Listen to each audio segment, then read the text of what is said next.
শীত পড়ছে, আমার মা পিঠা বানাচ্ছে। পাটি ডাবটা পিঠা।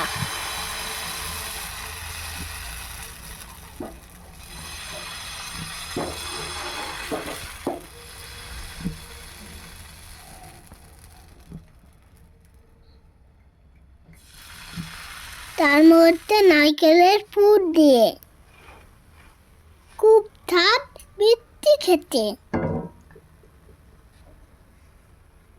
কে কে খাবে সবাই চলে যাচ্ছ আমাদের বাড়িতে। শীতে পিঠা খুব ভাল লাগে, আর শীত চলে গেলে পিঠা ভাল লাগে না।